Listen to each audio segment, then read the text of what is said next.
कहता है, ऐ जान तू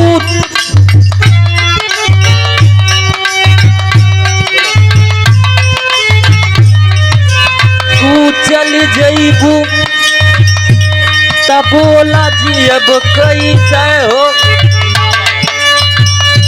तू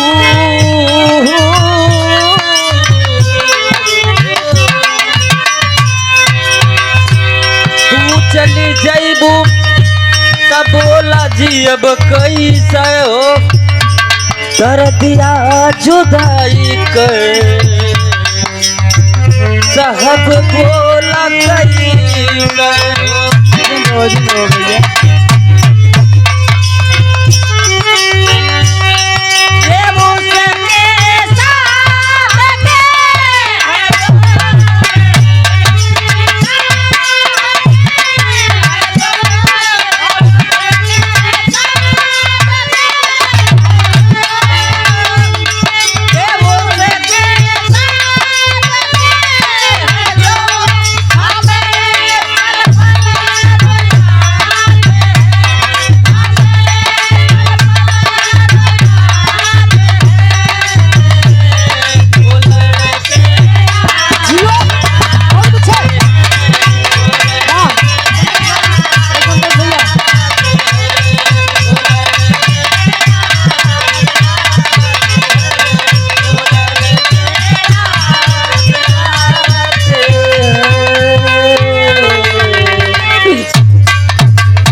जिन भैया व्यवस्था तो हम सवेरे कही देते, टेंशन नहीं ला। हम जानते कब याद आवत बेती टाइम देखा इनके मेहरारू तो नहीं याद आवत 100%। विजय भैया इनके जानते हो क्या कब याद आवत था? अभी देखा देवेंद्र बताओ ही करे ना बेचारा भाई छोट बा ओका साड़ू बनाई ले का उनका नाम ले, कम से कम उनकर नाम ले होता बा इनकर नाम ले ले तो कहे कौने बनारस बियाह करावत हुआ। अरे पागल इतना हैंडसम होगा। अरे देवेंद्र बजरंगी। अच्छा अच्छा नाम इनकर ऐसन बा हाँ, जब मेहरारू सड़वैनी के बताइया नाम बा तुम्हारी हमहू के नहू के सोच विचार के बताओ भैया। रिश्ता देखा बा उस सड़वैनी के याद आओ तो बियाह के नाम ले लिया तू। बड़ा सुंदर सुंदर गीत बारे तो हट ठुमका। अच्छा बियाह नहीं लेकिन तजुर्बा इनके ज्यादा बा। भौजी बता रही का माँ भाई इनकर मम्मी बताए रहे कक्का होश में बोला कम से कम। होश में है भाई, होश में हुआ कहीं गाता ना रहन।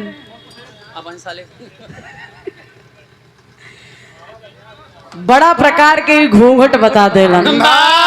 पहले वाली कितना करत रही, नब वाली कितना करथिन, एक बाद वाली कितना करी हूँ बताए देख चाहत रहा। अपन वाली बजाय के रखे बाकी सब वाली जिन बताया तुम तो आर आवे वाली है ओके तू कितना मोरखब अब तू जनी है। भैया संतोष भैया अपना पूर्वांचल कहिए खोला है बतावा देवेंद्र भैया ये अपना ना है हमारा पूर्वांचल है समझा हमारा। गलत बोले ना आदमी से बहुत लाग रही।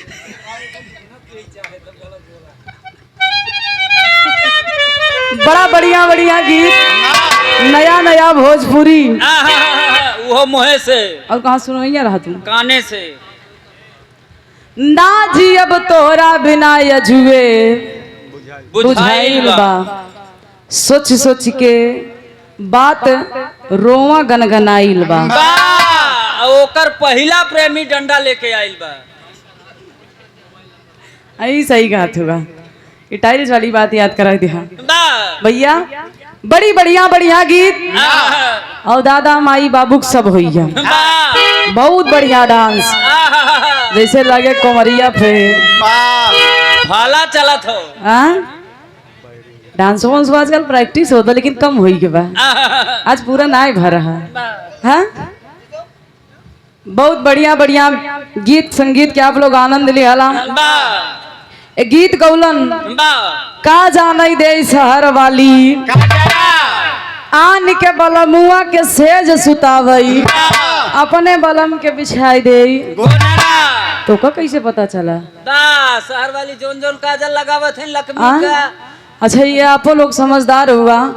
अगर मेहरारू दूसरे के मनसेदू को अपने बिस्तर पर बैठाई ले अब वो ओकर मरद घरे रहे ओकर बिछाई दे गोनरा उ का सोची ओकर का हाल होई? फरियाद देवे चाहिए। आप लोग महान हैं। दा ई दादा लोग गीत के गावत रहलन। ई दादा गीत तब गौलन जब मेहरारू कोनो लड़का होता पति और पत्नी के बीच में तीसरा कोई आता है तो वो बच्चा।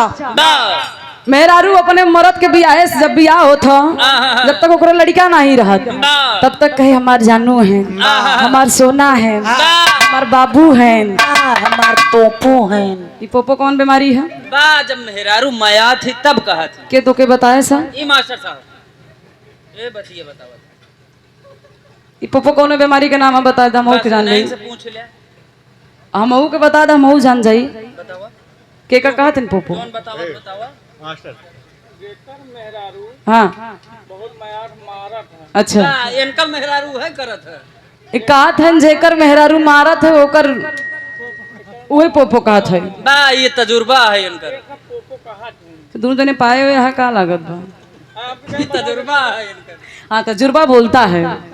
ए भैया बा कहीं आन के बलमुआ के सेज सुतावई अपने बलम के बिछाई दे गोनारा का जाने दे सहार वाली गजरा दादा तब गौलन बा मेहरारू के जब लड़का नहीं रहा तो कहा था कि हम ना खाब लेकिन अपने उनका खियाऊ। 10 पूरी मिले बाद 5 पूरी खाई ले कही 5 ठरक देते हमरे वो वही है। बीडीसी यही है खई है हारमोनिया बजाई के। जायदा ए भैया जब वो मेहरारू के लड़का हो जाता लड़का जब 5 साल का हो जाए खाए पिए लायक पिए खाए ले नहीं खाए पिए लायक सुरेश भैया खाए पिए सीखे पिए खाए जिन सीखे बा ढेर जने खात पियत है। पियत खाता है। ए भैया वो जब लड़का 5 साल के हो जाए तनी मनी खाए लगे बा तो घरे में पहले के जमाना रहल अब वाले के जमाना के बात ना पहले के जमाना रहल। पहले के जमाना रह मर्द मजदूरी करे तब घरे में जाके चूल्हा जले खाए के कुछ मिले बा थोड़ा बहुत जोन घरे में राशन रहा लड़का रहा लड़का कहा ये मम्मी आज पड़ोसी देखे पूरी बना रहा मार पूरी खाए के मेहरारू घरे में तेल कम रहा बेचारी तेल उहई थोड़ा बहुत रहा तो बेटवा भरे पूरी बनाए दे मरद जब किसानी कई कावाई कहे सोनू को मम्मी ए सिंटू के मम्मी आज घरा में बड़ा पूरी महकत बा बड़ी तेज भूख लाग जल्दी से निकाल कर लो तू खाई ले। सिंटू मम्मी जाइए कहीं ए सिंटू पापा जाना छुआ सिंटुआ बड़ा भूखान रहा 5 पूरी बनी रही सिंटुआ खाई ले खेत जोती हम चिंटू पापा कहते हैं सारे काम करी हम खाए चिंटू ससुर।